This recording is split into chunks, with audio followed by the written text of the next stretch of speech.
Hello, today's video is going to cover reform and society in antebellum America.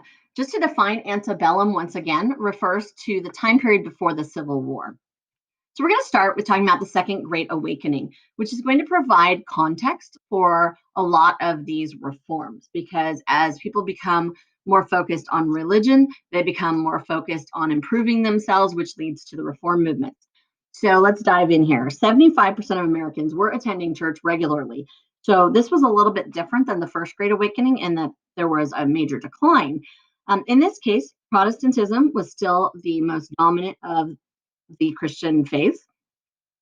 And there was the Enlightenment that we have previously talked about, where liberal thinking is going to begin to again challenge traditional views. We had previously already talked about deism, where the idea was about science over the Bible, where they rejected things like original sin and the divinity of Christ. They did believe in a supreme being who created the world, but then stepped back. Unitarianism is inspired by deism, and it was a very important break from Puritanism. They believed that God exists in one person as opposed to the Trinity. They stressed the essential goodness of human nature rather than an evil nature, and believed in free will and salvation through good works. They saw God as a loving father, not a stern creator. So they would have been more in line with the George Whitefield side of viewing God. The impact of the Actually, let me go on to revivalism and explain camp meetings for a minute here. The As many as 25,000 people might gather for several days to hear gospels and to hear preaching. And Methodists and Baptists are the ones are going to benefit most from revivalism. And this revivalism is partly in reaction to the growing liberalism in religion. And it begins on the southern frontier, but spreads to northeastern cities and is perhaps one of the most important eras in American history. It's more influential than the First Great Awakening in terms of the number of people as well. So, what camp meetings were, I'm going to show you a couple of pictures in future slides here. But basically, individuals would go out and they would preach multiple times per day. They were very emotional. They were it stressed personal conversion as opposed to the way the Puritan doctrine had been about predestination. And a couple of the most important preachers were Peter Cartwright, who was a Methodist circuit writer, or a traveling preacher, and Charles Grandison Finney, who was perhaps the greatest of all revival preachers, who inspired many major reform movements through his events. The Methodist and Baptist churches became two of the largest Protestant denominations in the United States because of this. A burned over district refers to Western New York, and many New England Puritans had settled there, and the region became known as the burned over district because they had so many what are categorized as hellfire and damnation sermons. Extremely emotional, extremely almost to the point, well, they're hellfire and damnation. You can kind of imagine what that's referring of, like, you better do this or else kind of a sermon. And you're going to have fragmentation occurring because of this, where you get new sects within the Protestant faith. You get Adventists or Millerites as well as Mormons. And so, speaking of Mormons, Joseph Smith founds the Church of Jesus Christ of Latter-day Saints in 1830, wrote the Book of Mormon. Mormons were persecuted, however, in Ohio and then in Missouri and Illinois after that. And so it's Brigham Young who will lead the Mormons to Salt Lake City, Utah in 1846 to 1847, where they will establish a very successful frontier society based on their religion. And then you will also, as far as impact, have the wealthier, better educated levels of society not be as affected in this case because of revivalism. It really focuses on the poor rural areas, and such as in the South and the West. The slavery issue will be an important thing that splits Baptists, Methodists, and Presbyterians along sectional lines, where certain regions are going to be more pro-slavery and anti-slavery. So we're going to continue to talk about reforms in just a second, but let me show you a couple of pictures. So this one shows a camp meeting where people have gone out into the woods and they're spending 3 days to a week there. They're listening to different preachers. There's a whole slate of preachers. You can almost think of it like a convention, but out in the woods. Very emotional, as shown through this image here, where you can see the people that are very clearly persuaded by religion, and they've been overcome with emotion as a result of it. And that's what they were aiming for with these camp meetings. So most of these reforms are driven by evangelical religions, and many reformers held the view of perfectionism, belief in creating a perfect society by following God's laws. Women are going to be vital in reform movements, especially in their quest for suffrage, obviously. But there's going to be a lot of major issues. So let's get started on going through them. The Actually, before we get started on going through the reforms, let's talk about the fact that within religion, there's not only the Second Great Awakening, but there's this idea of trying to create a perfect society. That's what utopian means, is a perfection, a place where everything is so wonderful that it moves away from traditional society. So all of these communities were people who were fed up, perhaps with the industrialization that was beginning to happen. Perhaps it was other things in society that they didn't like. And so they say, we're just going to move away and we're going to create our own little society. And so various reformers will set up more than 40 communities of cooperatives. They're disillusioned, as I mentioned, by a materialistic and rapidly industrializing society. So in 1825, Robert Owen creates New Harmony in Indiana. And it's about 1,000 people that are going to be led by him. And part of it is their answer to the problems of industrialization. So as you can see here, they established the first free public school, first American kindergarten, first free public library. They do only last for 2 years, however. Brook Farm is in Massachusetts, and it's founded by a group of transcendentalists, and it lasts for just 5 years. Some of the well-known American authors of the time lived there, including Nathaniel Hawthorne.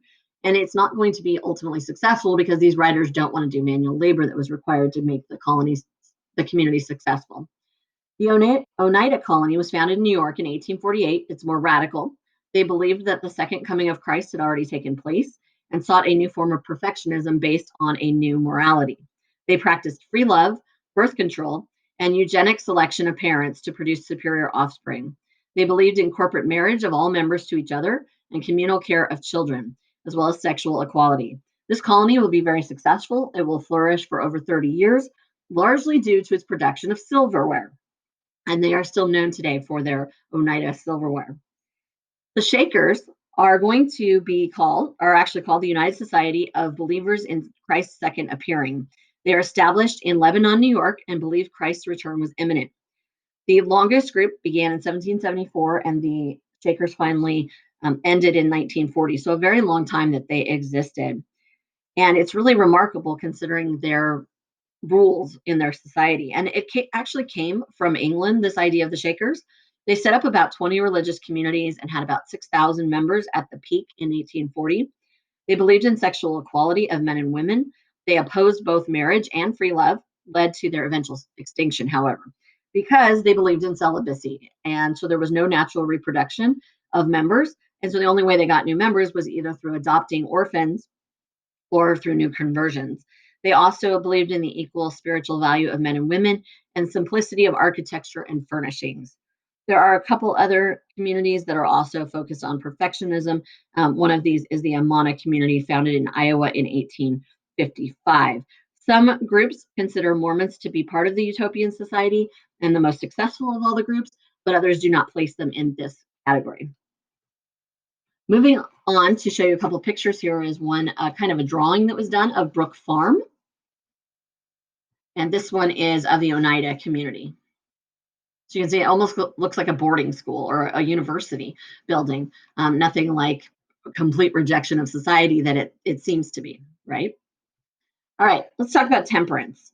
Temperance was a movement to restrain people's ability to drink, to convince them it's not trying to ban alcohol, but rather moderate its use. Why do they want to do this? Well, alcohol abuse was rampant in the 19th century America. And they saw Irish and German immigrants who were coming at this time as drinking way too much. Part of it could have been the fact that their culture in Europe was to drink a beer or something with lunch and dinner, and that children were drinking younger than in America. But the women and the men who focused on temperance saw alcoholism as decreasing the efficiency in the workplace, as well as leading to workplace injuries, as individuals who had too much alcohol were not being careful. In addition, they were highly concerned that women and children were very vulnerable to physical abuse by a drunken husband or father. The first group in 1826 is the American Temperance Society. It's founded in Boston by Lyman Beecher. And within a few years, there's 1,000 local groups that are going to emerge. They urge drinkers to give up alcohol or take abstinence pledges and even organize children's clubs.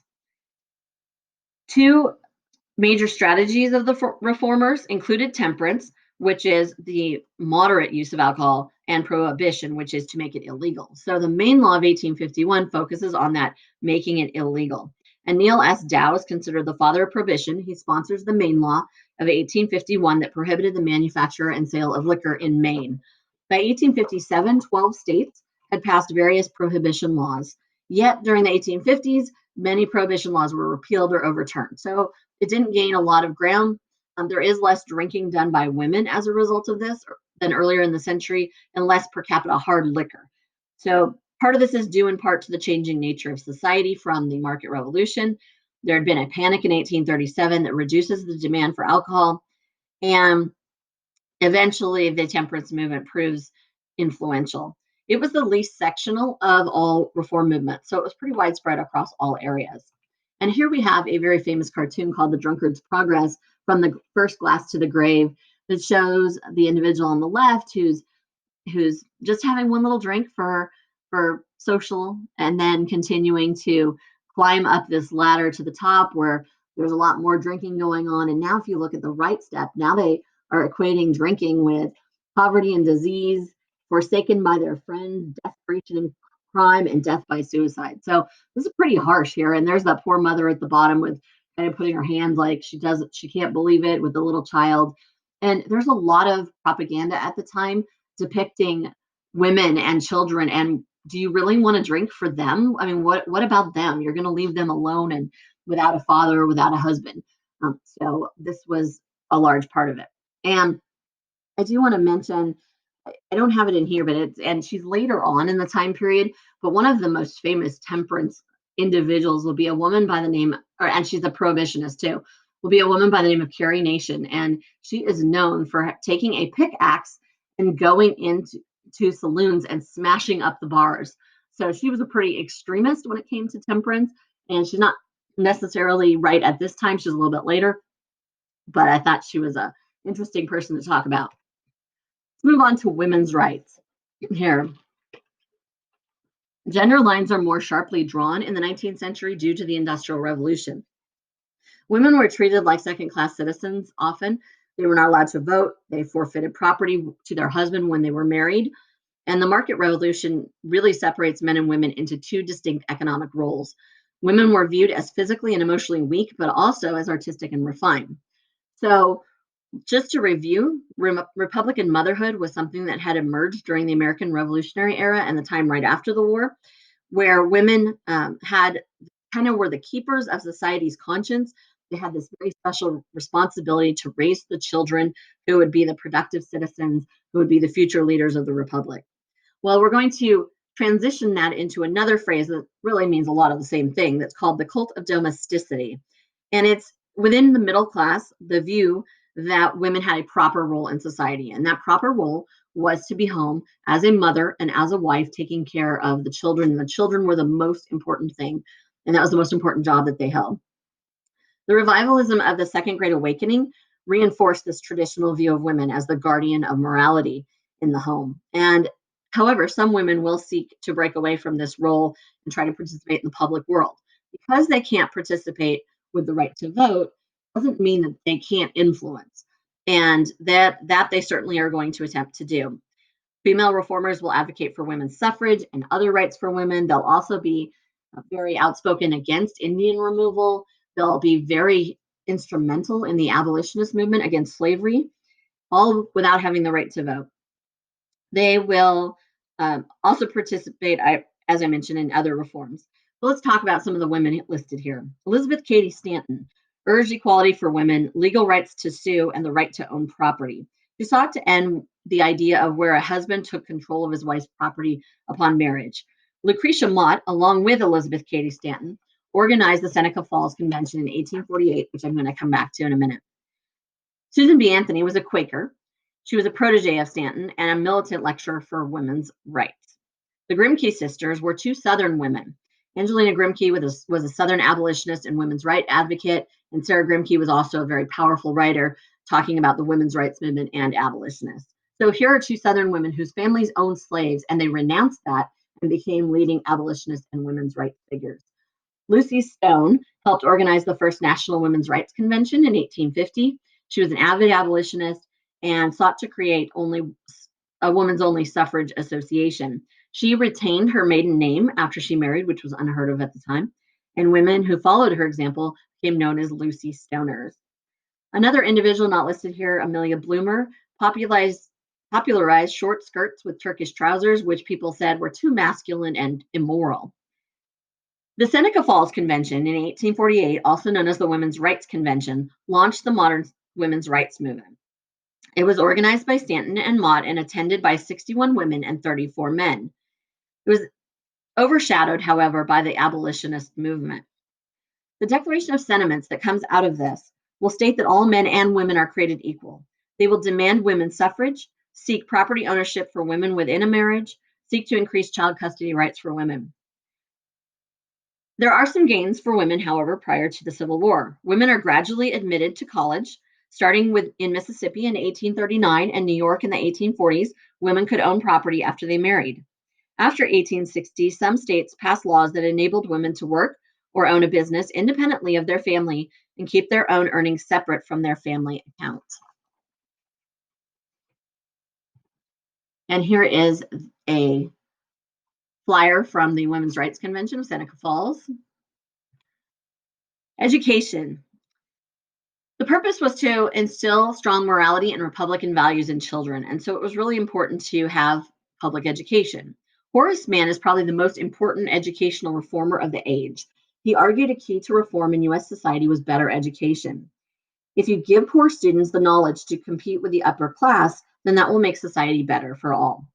He established state normal schools, which is what they used to call teacher training programs, and particularly in Massachusetts. He also looked to expand the curriculum, have longer terms, and by 1860, all northern states had comprehensive education, compulsory education. His influence will spread to others, and impressive improvements will be made prior to the Civil War. You will have tax-supported public education between 1820 and 1850 in the East and the West, less so in the South, which makes sense because there's more labor, farm labor happening there. Laborers in the working men's movement in eastern cities will increasingly demand education for their children. The increase in male suffrage means workers push for free education for their children, and wealthy citizens will also gradually support it as they saw education as a means to promote order and reform. Despite these gains, there will be some resistance to compulsory public education. Some working class families will say, but my children need to work rather than going to school. Secondary education is certainly going to lag way behind elementary education. Of course, slaves were forbidden to learn reading or writing. Even free Northern Blacks were usually excluded from schools. And the Catholic population resisted the Protestant type of public schools and wanted Catholic parochial schools instead. Noah Webster published the first American English dictionary that helped standardize American English. His readers and grammar books were used by millions of children during the 19th century, designed largely to promote morality and patriotism. William H. McGuffey had grade school readers that were first published in the 1830s and sold 120 million copies between 1836 and 1960. These included lessons in morality, patriotism, and idealism, as well as punctuality, sobriety, and frugality. As far as higher education, the Second Great Awakening led to the creation of many small denominational liberal arts colleges, mostly in the South and the West. So here's a similarity with the First and Second Great Awakenings, that it does lead to the creation of universities and higher education.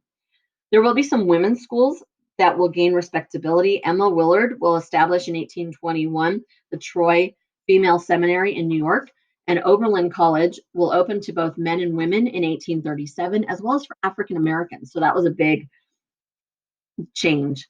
Lyceums are venues for traveling lecturers. They had science, literature, moral philosophy. There were more than 3,000 Lyceum lecture associations by 1835. Moving on to show you, this is the Troy Female Seminary. Again, it does look like a boarding house, looks like a little college dorm potentially. Other reforms included Dorothea Dix, who worked to improve the treatment of the mentally handicapped, mentally ill. One of the most successful reforms of the age is hers. And part of it is she reported horrible conditions in prisons, poorhouses, and other places where the mentally insane were kept, often in chains. And she said, this is not right. They need to be treated with dignity. So her efforts helped to improve conditions and influence the view that they were not willfully perverse, but mentally ill and needed support. And there were 15 states that created new hospitals and asylums as a result, because the view before had been that it was their own fault and there was something wrong with them and that they had control over it. Her efforts are going to make it the realization that mental illness is not something that should be hidden, but rather to be treated and to help people because it was not within their control. Prison reforms were also needed because it gave inmates increased access to religious services and an increasing shift from punishment now to rehabilitation. Instead of punishing people for doing wrong, let's figure out how to get them turned around and ready to become contributing members of society. There's going to be some new institutions in Auburn, New York, and Philadelphia that will gain world recognition for their humanitarian efforts. They will isolate inmates to keep them from being adversely influenced by other convicts. Prison officials will help serve as moral advisors.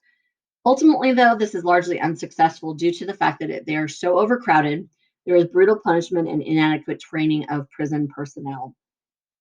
The practice of imprisoning people for debts had been reduced significantly. In 1833, the federal government outlawed federal imprisonment for unpaid debts, and most states then abolished this practice in response. Which leads us to coming back to women and talking about the changing American family. Women are increasingly challenging their inferior status that they have. Women were better off in the United States than in Europe, especially on the frontier where women were more scarce. The increased number of women who avoided marriage was 10% by 1860 that were not getting married.